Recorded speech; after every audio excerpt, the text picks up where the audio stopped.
दोस्तों, ईरान में भयंकर तरीके से प्रदर्शन शुरू हो गए हैं। लाखों लोग अमेरिका के इशारों पर सड़कों पर उतरे हुए हैं और कहा जा रहा है कि खामनेई की सत्ता बदलने की यानी कि तख्ता पलट की कोशिशें चल रही हैं और ये सब कुछ इजराइल और अमेरिका के इशारों पर हो रहा है। क्या कुछ चल रहा है ईरान में, शुरू से लेकर आखिर तक जानेंगे कैसे ये प्रदर्शन शुरू हुए हैं, सब जानेंगे। हमारे साथ भरत जी है। भरत जी, ईरान में आखिर क्या कुछ चल रहा है? खाड़ी के देशों में इतना बड़ा प्रदर्शन, इतना बड़ा हुजूम, और वो भी ईरान के भीतर अब तक देखने को नहीं मिला था। 1979-80 के का जो दशक है, जो इस्लामिक क्रांति थी, उसके बाद इस तरीके के दृश्य देखने को मिल रहे हैं। आप देखिए, आप दर्शकों को दिखाएंगे तो मालूम चलेगा कि कितनी बड़ी संख्या में लोग सड़कों के ऊपर हैं। लोग यहाँ प्रदर्शन कर रहे हैं और प्रदर्शन इसलिए कर रहे हैं क्योंकि यहाँ के लोग इस बात से परेशान हैं कि उनका ईरानी जो रियाल है वो बहुत तेज़ी से नीचे गिरा है और महंगाई बढ़ी है। उसके विरोध में लोग प्रदर्शन कर रहे हैं। अब तक लोग खामनेई का समर्थन कर रहे थे, वही लोग अब सड़कों के ऊपर हैं। ये पहला दृश्य है। एक और दृश्य मैं आपको दिखाऊंगा वहाँ के ट्विटर से। ये देखिए, ये यूनिवर्सिटी के छात्र हैं जो प्रदर्शन कर रहे हैं और बड़ी संख्या में युवा आबादी ईरान के भीतर सड़कों के ऊपर है जो खामनेई सरकार का विरोध कर रही है, विरोध प्रदर्शन कर रही है। ये देखिए, एक तस्वीर ये भी है आपके सामने। ये रही वो तस्वीर। इस तस्वीर में लाखों लोग सड़कों से आते हुए सरकार का विरोध कर रहे हैं, ईरानी सरकार का विरोध कर रहे हैं, खामनेई शासन का विरोध कर रहे हैं। लेकिन सबसे बड़ा सवाल ये है कि इन सब के पीछे है कौन, ये सब क्यों है और अचानक क्यों है। खामनेई ने कुछ दिन पहले ये आशंका जताई भी थी। आप स्क्रीन पर दिखाइए, कुछ समय पहले ईरान और इजराइल, ये जो एरिया है ये ईरान का एरिया है। ये ईरान जितने भी गल्फ कंट्रीज हैं, गल्फ मुल्क हैं, उन मुल्कों में सबसे बड़ा ईरान यहाँ पर है। और ईरान ये चाहता था, अभी तक ये कह रहा था कि ये जो इजराइल है, ये जो रेड कलर का हमने किया, ये इजराइल ने ये फिलिस्तीन की ज़मीन पर कब्जा किया हुआ था और ईरान ये कह रहा था कि इजराइल कब्जा छोड़े, इजराइल यहाँ पर अत्याचार, ये जो गाजा पट्टी का इलाका है, यहाँ पर हमले बंद करे, यहाँ पर मासूमों पर अत्याचार बंद करे। और इसके लिए ईरान के जो दूसरे प्रॉक्सी संगठन हैं, वो कभी लेबनान से हिजबुल्लाह संगठन, कभी हूती, कभी हिजबुल्लाह और कभी हमास के संगठन यहाँ पर इजराइल को घेरते थे। तो इजराइल ये चाहता है कि ईरान, बाकी सब लोगों ने तो इजराइल के सामने हथियार डाल रखे हैं, सिर्फ और सिर्फ ईरान है जो इसके सामने उठकर खड़ा होता है और वहां से मिसाइल मारता है, इनको यहां इजराइल को पीट देता है। तो अब इजराइल और अमेरिका ये चाहते हैं कि किसी भी तरीके से यहां पर चल रहा खामनेई का शासन हो वो कमजोर हो। यूनाइटेड स्टेट्स जो है, अमेरिका जो है, वो यहां से अरब के देशों में यहां से अपना प्रभुत्व यहां पर चलाए रखने के लिए, यहां पर अपना सिक्का जमाए रखने के लिए यहां पर इजराइल को मजबूत करता है कि इजराइल ने अपने बेसेस बना रखे हैं, अपने गोदाम बना रखे हैं गोला बारूद के यहाँ, और इनकी संधि भी है अमेरिका के साथ में कि यहां पर हम गोला बारूद, तुम्हारा गोदाम इस्तेमाल करेंगे, इसके बदले में तुम हमारा गोला बारूद आपात स्थिति में इस्तेमाल कर लेना, वो दूसरी कहानी है। तो अब अमेरिका और इजराइल ये दोनों मिलकर ईरान के भीतर किसी ना किसी तरीके से सत्ता परिवर्तन चाहते हैं। अभी कुछ दिन पहले जब ईरान और इजराइल के बीच में कॉन्फ्लिक्ट चल रहा था तो अमेरिका ने अपने B-2 बमवर्षक यहां से उड़ाए थे और यहां लाकर इनके जितने परमाणु ठिकाने हैं वहां पर हमला किया था, वो आपको याद होगा। उसी समय खामनेई ने इस बात को कहा था कि ये लोग हमारे देश में लोगों को भड़काकर सत्ता परिवर्तन चाहते हैं, लेकिन उस समय राष्ट्र भावना काम कर गई और उस समय लोग सड़कों पर नहीं आए।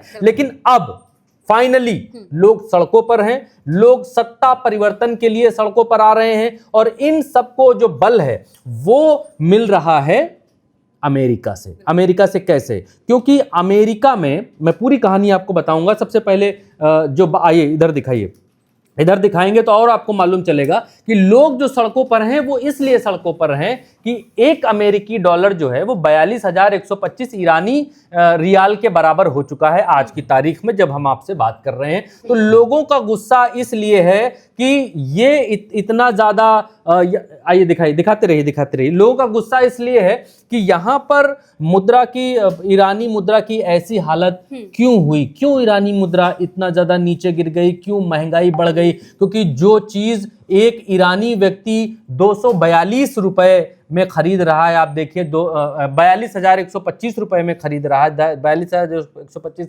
रियाल में खरीद रहा है, वही एक अमेरिकी आदमी $1 में खरीद रहा है। तो इतना बड़ा अंतर है, इतना ज़्यादा ईरानी रियाल गिर चुका है। इसलिए आप देखिए कि यहाँ पर कुछ खातून भी, कुछ महिलाएं भी प्रदर्शन करती हुई आपको नजर आएंगी। यहाँ पर एक व्यक्ति है जो ईरानी रियाल आपको दिखला रहा है, ये एक दुकानदार है। दरअसल क्रांति यहीं से शुरू हुई, दुकानदारों ने, व्यापारियों ने ये प्रदर्शन करना शुरू किया कि हम जो माल अलग मुल्कों से खरीद रहे हैं उसको खरीदने में हमें बहुत ज़्यादा पैसे देने पड़ रहे हैं, हमारी मुद्रा की हालत बहुत कमज़ोर है। इसके एवज में ईरानी शासन ये कहता है क्योंकि हम अमेरिका से लड़ाई लड़ रहे हैं, अमेरिका ने हम पर तमाम सारे प्रतिबंध थोप दिए हैं, तमाम सारे प्रतिबंध लाद दिए हैं, जिस वजह से हमारा जो रियाल है वो गिरा है, लेकिन फिर भी हम अमेरिका के आगे हथियार नहीं डालेंगे। यहाँ पर देखिए, यहाँ पर कुछ प्रदर्शनकारी इतने रियाल हाथ में पकड़े हुए हैं और एक अमेरिकी डॉलर को हाथ में पकड़े हुए हैं और ये बतला रहे हैं, दिखला रहे हैं कि हमारी हालत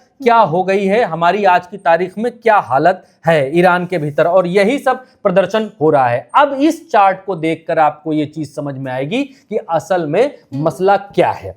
मसला देखिए असल में ये है, जो इस पूरे मसले को समझना चाहता है उसको ऐसे समझ सकता है, इजराइल और अमेरिका ये दो एक ही पहलू है। थोड़ा पीछे करिएगा, इजराइल और अमेरिका दोनों एक ही सिक्के के दो पहलू हैं। ये चाहते हैं ईरान के ऊपर कब्जा या ईरान पर सत्ता बदले या तख्ता पलट हो, इनकी मंशा एक है। लेकिन यहां पर रेजा पहलवी हैं। ये रेजा पहलवी की मंशा क्या है?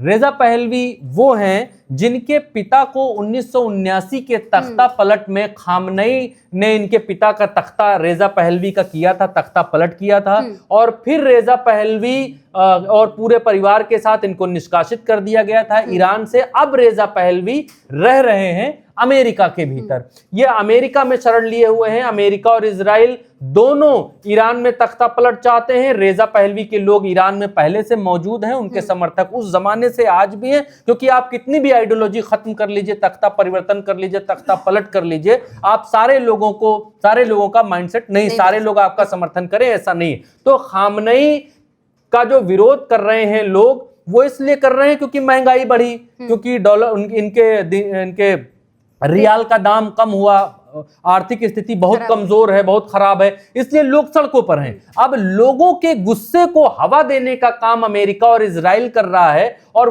उन लोगों के भीतर जो राष्ट्र प्रेम की भावना है और ये कहा जा रहा है कि हम अपने देश को वर्ल्ड के साथ में चलाएंगे, वर्ल्ड लीडर बनाएंगे, फलाना, रेजा पहलवी कर रहे हैं अमेरिका में बैठकर। रेजा पहलवी भी ईरान की गद्दी चाहते हैं, इजराइल और अमेरिका भी खामनेई को यहां से हटाना चाहते हैं। तो ईरान का मतलब आज की तारीख में खामेनेई है। खामेनेई यहां से हटेंगे तभी ईरान के ऊपर इजराइल और अमेरिका का जो है दखल बढ़ पाएगा, तभी रेजा पहलवी यहां ईरान के ऊपर अपनी हुकूमत चला पाएंगे।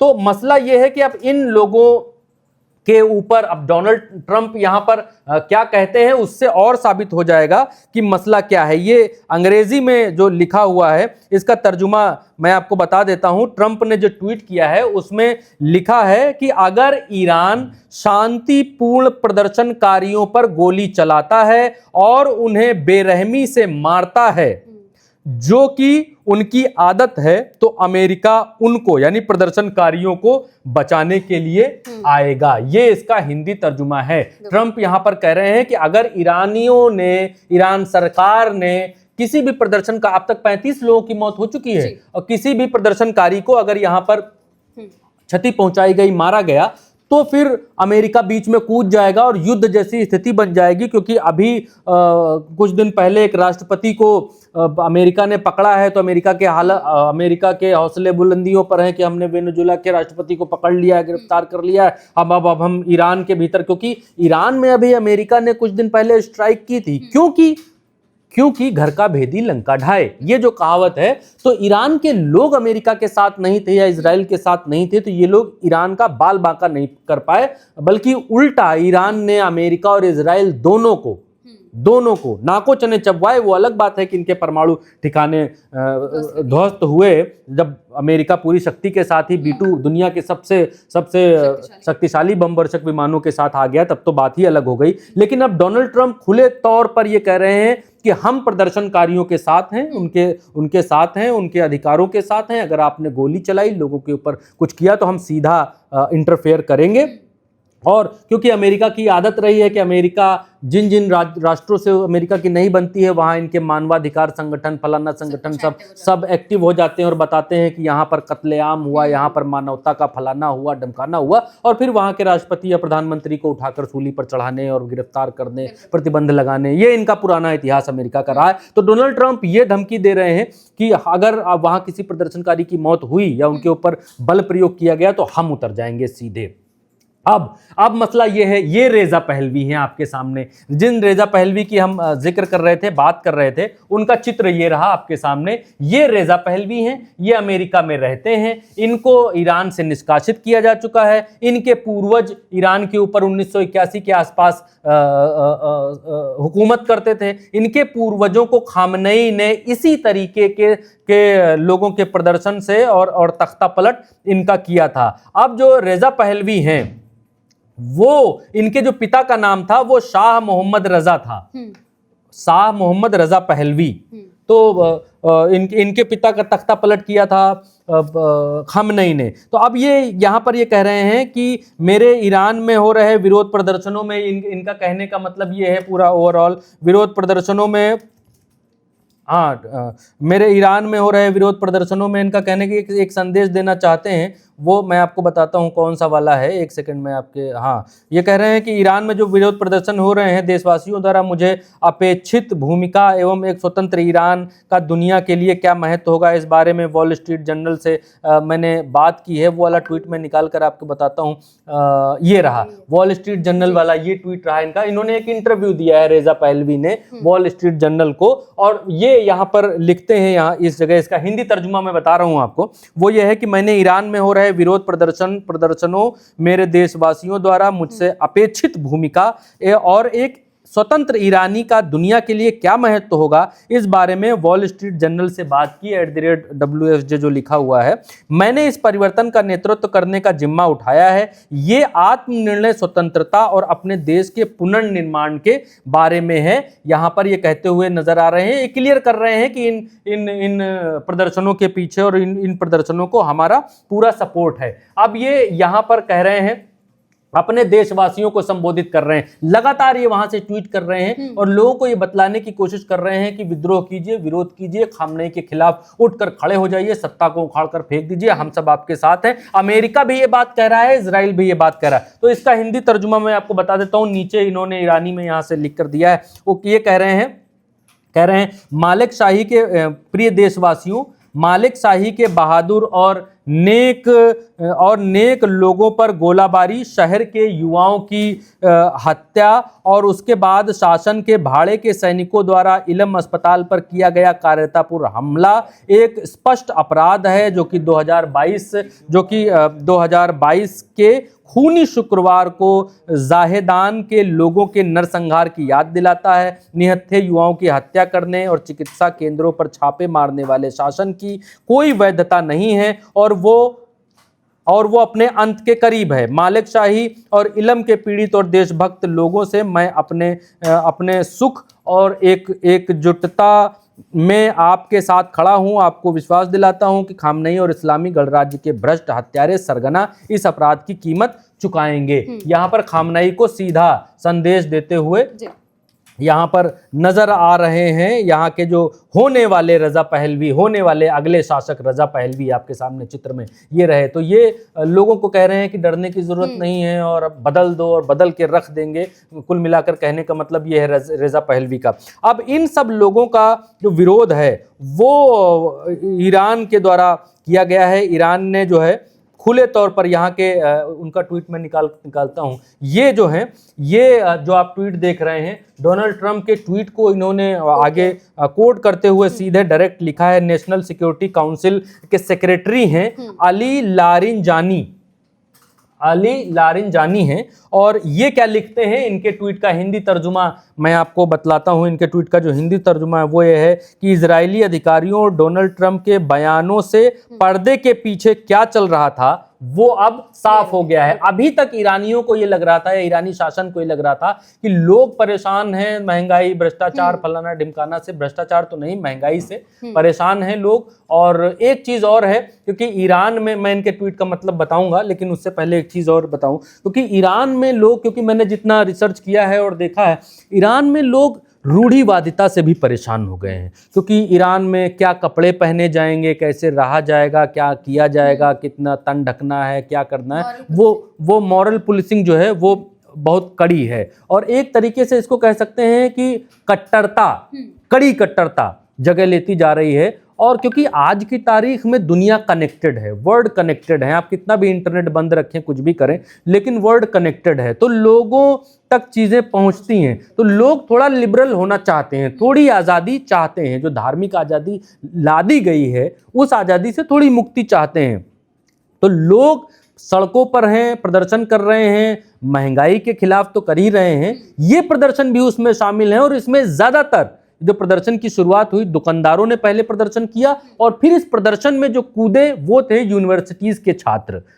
छात्रों का इसको समर्थन मिला, तब जाकर ये प्रदर्शन बड़ा हुआ। और फिर अमेरिका ने इसको समर्थन, वर्ल्ड लेवल पर समर्थन कर दिया। और फिर यहाँ के जो निर्वासित रेजा हैं उन्होंने समर्थन कर दिया। तो अब ये मामला खामनेई अब इसको मैनेज कर पाएंगे कि नहीं कर पाएंगे, क्या तख्ता पलट हो जाएगा, क्या खामनेई के ईरान से भागने जैसी नौबत आ जाएगी, या खामनेई जैसे अमेरिका और इजराइल से, क्योंकि लोग अपनों से नहीं लड़ पाते हैं, दुनिया भर से तो लड़ाएंगे लेकिन अपनों से नहीं लड़ पाते हैं। और अमेरिका ने अब ये कह दिया है कि अगर कुछ भी हुआ, लोग मारे गए, तो फिर हम सीधे सीधे दखल देंगे ईरान में। और अमेरिका तो चुलबुला ही रहा है कि हम सीधे ईरान के भीतर किसी भी तरीके से दखल दें। तो ईरान ये कह रहा है अमेरिका को कि अगर आपने ईरान के भीतर कुछ भी करने की कोशिश की तो फिर आप ये मत भूलिए कि गल्फ कंट्रीज़ में आपके बहुत सारे ट्रूप्स हैं, बहुत सारे बेस हैं, बहुत सारे आपके सैनिक यहाँ पर हैं। आपने अगर हमारे यहाँ दखल देने की कोशिश की तो हम आपके अड्डों पर हमला कर देंगे, इसमें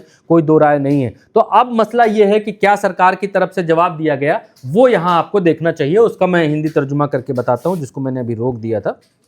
अब यहाँ पर जो है सुप्रीम नेशनल सिक्योरिटी काउंसिल के सेक्रेटरी हैं अली लारिजानी, उन्होंने डोनाल्ड ट्रंप को सीधे जवाब देते हुए कहा है कि इजरायली अधिकारियों और डोनाल्ड ट्रंप के बयानों से पर्दे के पीछे क्या चल रहा था वो अब साफ हो गया है। हम विरोध करने वाले दुकानदारों के रुख और अशांति फैलाने वाले लोगों की हरकतों के बीच फर्क करते हैं।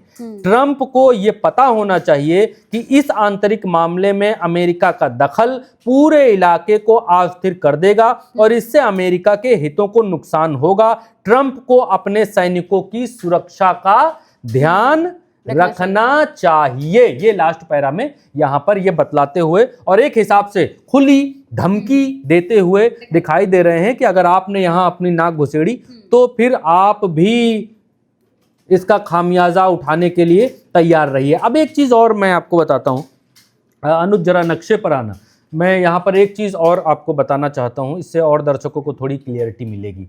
ये जो इलाका है, ये इलाका, ये वाला इलाका, एक आध देश इसमें से निकाल दीजिएगा, कुछ एशिया के भी आ जाते हैं।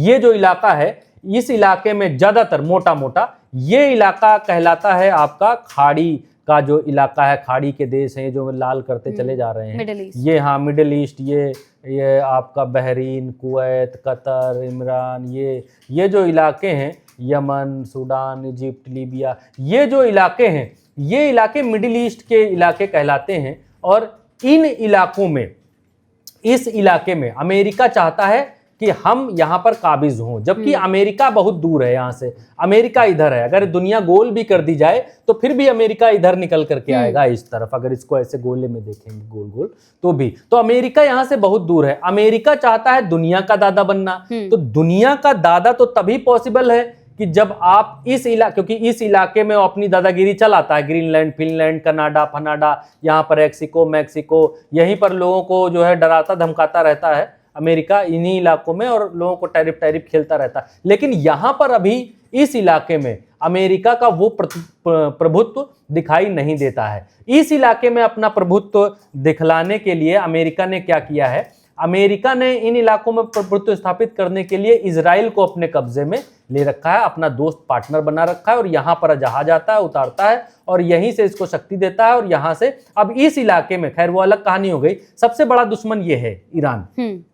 अब ईरान पर अगर यहाँ अमेरिका अपना चुना हुआ कोई आदमी, अपना पिट्ठू या जिससे उसकी बनती हो, उसको कोई वो यहाँ पर बिठा देता है तो यहाँ पर राज करना आसान हो जाएगा। तेल के भंडारणों के ऊपर जो है उसका कब्जा ठीक ठाक होने लग जाएगा, जहाज उसके यहाँ आने जाने लग जाएंगे। दूसरा ये कि ईरान यहाँ बैठे बैठे हिजबुल्ला से और हुती से, हमास से, ये जो इजराइल क्यों परेशान है, इजराइल क्योंकि दोनों दूर दूर हैं, कोई दिक्कत तो है नहीं भाई, तुम अपना रास्ता खाओ, हम अपना खा रहे हैं, बना रहे हैं, हम अपना पिसा रहे हैं, खा रहे हैं, तुम अपना खाओ।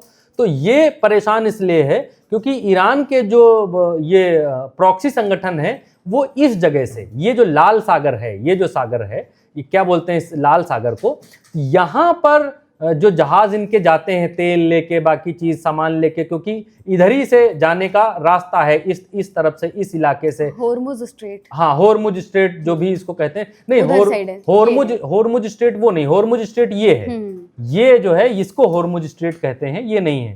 ये इलाका लाल सागर का इलाका है। ये इस इलाके में यहाँ पर इजिप्ट से, जॉर्डन से, यहाँ से होती हिजबुल्लाह के जो संगठन है इनके जहाज उड़ाते रहते हैं और खुलेआम उड़ाते रहते हैं। इसी लाल सागर में इनके इजराइल के जहाजों को देख देख कर डुबो देते हैं। अभी कुछ दिन पहले खबरें भी आई होंगी। तो इजराइल इसलिए परेशान है कि अगर ईरान में सत्ता परिवर्तन कर दें, ईरान में हम सत्ता बदल दें, परिवर्तित कर दें, तो हमारे जो खिलाफ संगठन है उनको हम मैनेज कर लेंगे, हमारा इस इलाके में प्रभुत्व ठीक हो जाएगा। क्योंकि यहाँ सऊदी अरब पैसा कमाने वाला देश है, ठीक है, इसको बहुत ज्यादा मतलब नहीं है। यहाँ बहरीन, ये जो लाल सा चांदे जैसा देश है छोटा सा, ये पैसा कमाने वाला देश है। जो कतर है इसको, ये भी पैसे से मतलब है। ये दुबई, यूनाइटेड अरब अमीरेट्स, इसको पैसे से मतलब है। ओमान से भी पैसे से मतलब है। एक ये यमन रह गया इस जगह पर, यमन, और एक ये ईरान। यमन और ईरान, ये जो दो देश हैं, इन्हीं दो देशों के जरिए यहाँ पर चुनौती मिलती है ज्यादातर। और ऊपर जो यहाँ पर लेबनान, यमन और ईरान, ये तीन देश हैं जो इनकी नाक में दम करके रखते हैं। और सबको शक्ति कौन देता है? ईरान देता है। अगर ईरान के ऊपर कंट्रोल कर लिया जाए तो ये खाड़ी के देशों के ऊपर अपने आप कंट्रोल हो जाए, क्योंकि बाकी लड़ने भिड़ने वाले देश नहीं है। ईरान जो बाकी के ये देश, मुस्लिम देश हैं, इन सब का हीरो बनना चाहता है, इन सब का इनके संगठन का मुखिया बनना चाहता है, और इसीलिए वो इन देशों का मसीहा बनकर सामने निकल करके आता है। लेकिन अब जब ईरान में जनता खामनेई के खिलाफ है और सड़कों पर है, तो जनता को मैनेज करना, उनकी भावनाओं को मैनेज करना, उनको समझाना बुझाना, वो भी तब जब अमेरिका ने आपको आर्थिक तौर पर आपकी कमर तोड़ दी है। वो भी आर्थिक तौर पर जब आपके ऊपर सैकड़ों प्रतिबंध लगे हुए हैं, व्यापार नहीं कर सकते, फलाना नहीं कर सकते, तो उस समय पर अब ईरान में क्या बड़ा सवाल है, क्योंकि जितने बड़े स्केल पर प्रदर्शन हो रहे हैं उससे ये है कि खामनेई इसको मैनेज क्या कर पाएंगे। और दूसरा सबसे बड़ा सवाल है कि क्या खामनेई का तख्ता पलट हो जाएगा, क्योंकि शक्तियां बहुत बड़ी बड़ी पीछे लगी हुई हैं। इन्होंने अपना गवर्नर भी बदल दिया है, बैंक का गवर्नर बदल दिया, बोले कि हमारा जो मुद्रा है बहुत ज़्यादा नीचे गिर गई है, लेकिन उससे कुछ अब फर्क पड़ नहीं पा रहा है। तो अब ये देखने वाली बात होगी कि खामनेई अपनी सत्ता को कैसे प्रोटेक्ट करते हैं, और ये देखने वाली बात होगी कि क्या इजराइल, अमेरिका और रेजा, ये सब मिलकर खामनेई की सत्ता को उखाड़ फेंकते हैं। बिल्कुल, यानी कि आने वाले जो दिन हैं वो ईरान के लिए काफ़ी ज़्यादा टेंशन भरे होने वाले हैं, और खासकर खामनेई के लिए भी। अब ये देखना होगा कि खामनेई इन सारी चीज़ों को संभाल पाते हैं या फिर नहीं। फिलहाल के लिए मेरे साथ इस चर्चा में इतना ही। आप देखते रहिए उल्टा चश्मा न्यूज़।